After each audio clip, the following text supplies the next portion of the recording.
Good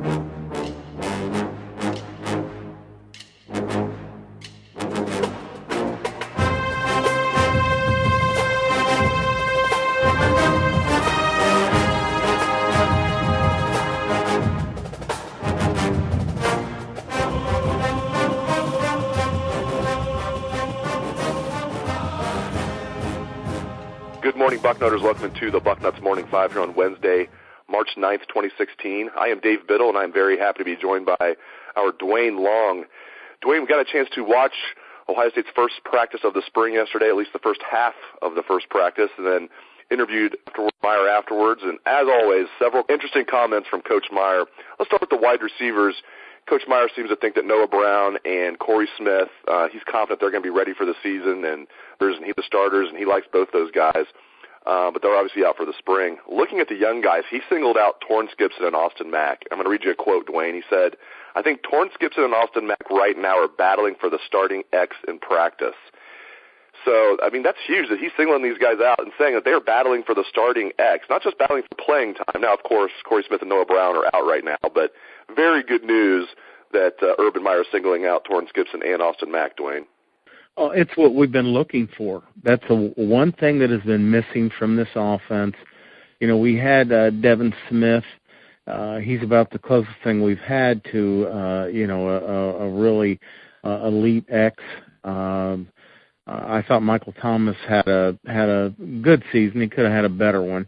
But, I mean, when we're talking about guys that, Michael Thomas may go in the first round this year, but it's such a bad draft.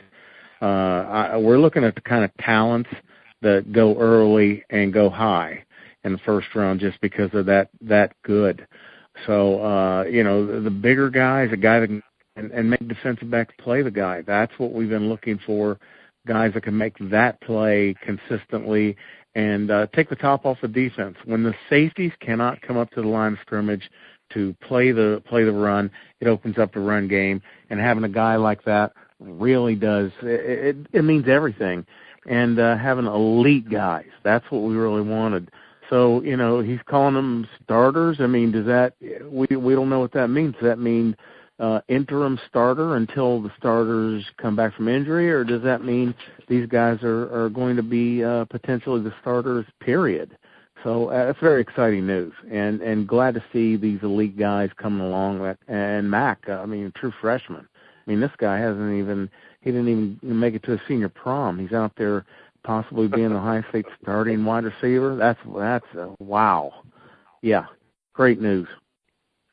Yeah, and he's looking good out there wearing that number 11. He looks the part, and we've seen him highlight film in high school. You wonder, well, he's playing against Indiana competition. Then he goes to the All-American game and puts on a show there and was great throughout the week of practice against top competition, then comes to Ohio State and rolls early. As you said, he should be getting ready for high school prom. Instead, he's playing against grown men at Ohio State and playing well. So I'm very excited about Austin Mack and Torrance Gibson, so that was great to hear. To running backs, I asked Coach Meyer, I know we're a long way from the season right now, and Curtis Samuel's not even practicing during the spring, at least not yet. He has a toe injury. Maybe he'll be cleared by the end of spring. It's nothing serious. But I asked Coach Meyer, right now, what is your gut feeling of who is going to be the starting running back this fall? And, he said there's a lot of guys in the mix. He said Breonte Dunn's going to get first crack at it, the fifth-year senior Breonte Dunn, but he said Mike Weber's right on his heels. Then I asked about Curtis Samuel. Is he going to be a running back or an H-back? And Urban Meyer said both. He is absolutely going to play a lot. Coach Meyer said that last year that Curtis Samuel was going to play a lot, and Curtis Samuel didn't see the ball very much. But I think this year's going to be different. If Curtis Samuel's not the starting running back, he will be the starting H-back, and he'll probably shift back and forth to both spots and get a ton of opportunities. Duane, talk about the running backs a little bit. Specifically, do you think there's a really good chance Breonte Dunn will actually be the starting running back this fall, or do you think this is just them throwing a bone to a senior in the spring? I think he's going to give him the first crack at it, and I don't see why everyone's writing Breonte Dunn off. He's a guy that's been around. He knows the offense. He's performed well. You look at his career, he's averaged over 5 yards carry. He just hasn't had the ball that much. You had a horse, a guy that has been talked about as the best running back in the country, and probably going number one in the draft as number one running back. And he just hasn't had the ball given to him. Let's see what he can do. everyone's talking about Michael Weber. He hasn't touched the field yet. We haven't seen him.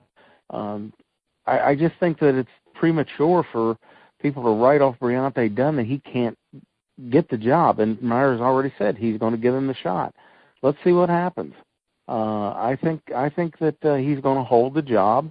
Those other guys are going to play. We know Samuel's going to play a lot. Samuel's a starter whatever position he's in.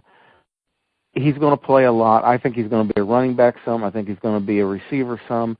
I think he's a guy that's going to touch the ball. As the season, as we at the end of the season, we'll probably see him between receptions and carries as maybe the guy that touched the ball the most of the skilled players. So we'll see what's going to happen here. I just think Dunn. There's no reason to dismiss Briante Dunn. I don't know why everyone's bypassing him for guys that have not. Now, if you want to say Curtis Samuel, okay. But we keep hearing about Weber. I just don't know why a guy who's never stepped on the field is going to take the job away from a senior who has been effective when he's been given the chance. You make great points, and we know Urban Meyer would not invite back a fifth-year senior unless he thought that he had a chance of helping the team greatly, not just on special teams. We've seen Briante Dunn help the team on special teams, but you're right, he has not gotten many opportunities to carry the ball.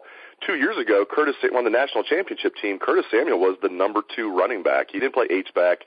He was a true freshman. He was Ezekiel Elliott's backup on the national championship team and actually got a decent amount of playing time, Curtis Samuel did. So I tend to think Curtis Samuel is going to be the starter, but I'm with you. I don't think this is just Urban Meyer throwing Briante Dunn a bone. I think Briante Dunn, this kid was a big-time prospect coming out of high school in the Canton area, big time. And, Michigan wanted him, and Urban Meyer had to talk Briante Dunn into not even taking a visit to Michigan. He said, if you take that visit, you can stay up there. So, I love the depth they have at running back.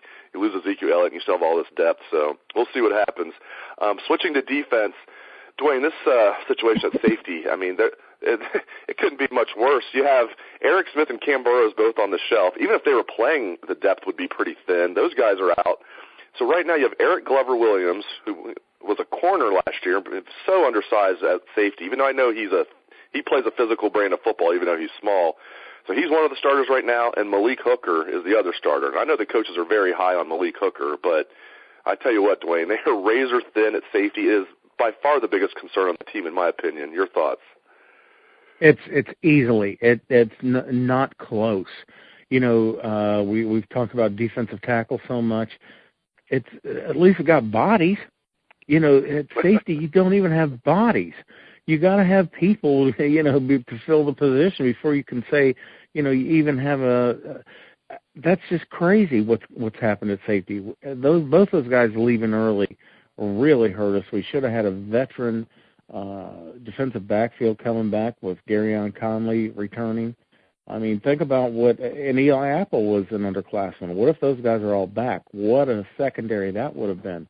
And now we're looking at, like you said, I just don't get this Eric Glover-Williams thing. A safety, you're going to drop that kid down in the box sometimes. He's going to be taking on running backs. I just don't get it. I don't understand the fascination.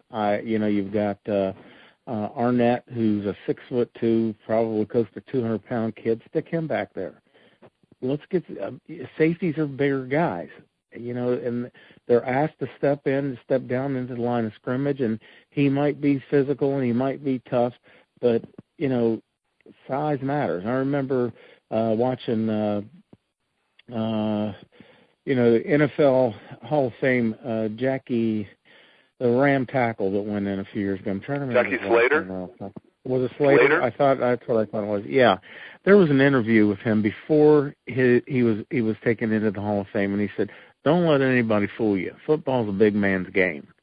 And we've got a guy who's not even a big corner, and we're putting him at safety just because he's tough and strong, and I just don't get that. Leave him at corner. With all the long handoff, the slip screens that are run in this in college football these days, you need corners that are tough and physical. They'll come up and play, but they're going to be better out there.